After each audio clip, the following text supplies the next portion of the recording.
All right, so we got S equals service, right? And we got H equals humility. Okay? This is what I want to realize.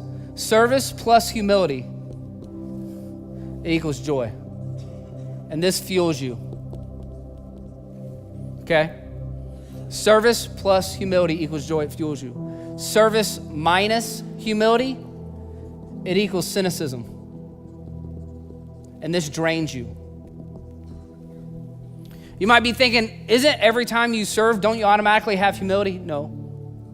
Let's say your neighbor has to go to the hospital and says, hey, do you mind mowing my yard? You could serve him by mowing the yard.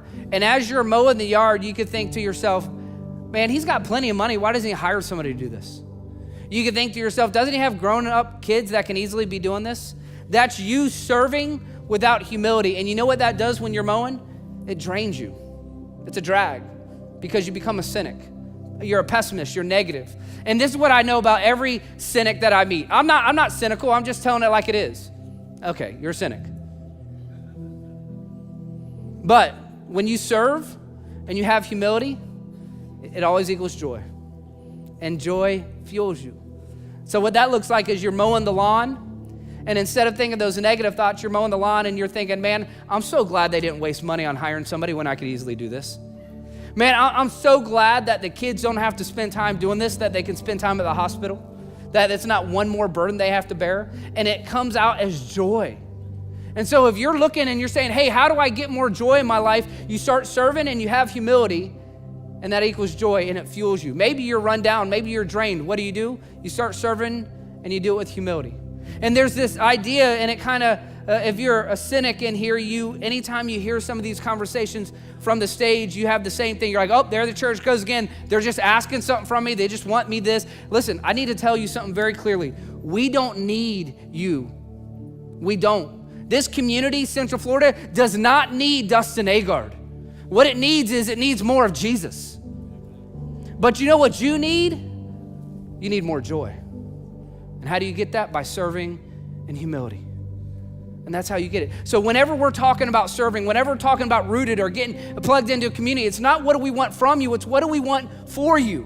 Because God in his word, he's laid out the game plan. All we got to do is follow it. So it's not this, hey, we need this from you, we need this from you. No. We don't care where or how you serve. We just know when you do it, it's going to result in joy. You don't have to serve here. You can get joy without serving here. You go serve anywhere. You can have humility anywhere, and it's going to produce joy, and it's going to fuel you. John 13:17, the end of the conversation that Jesus had with the disciples, it says this, now that you know these things, check this out. Now that you know these things, you will be blessed what? If. Serving's a choice. You get to do it or not. It's up to you. You want to be drained or filled? You want to be a cynic or joyful? Now that you know these things, who's going to be blessed? Who? You. It doesn't say if you do these things, your neighbor's going to be. If you mow your neighbor's lawn, they'll be blessed. It doesn't say that. It says if you mow your neighbor's lawn, you will be blessed. This is talking about a blessing for you. So how do you get blessed by God? You serve.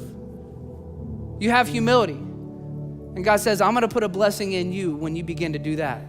And that's why it requires faith, and that's why the whole thing's been flipped upside down, because it doesn't make sense at all.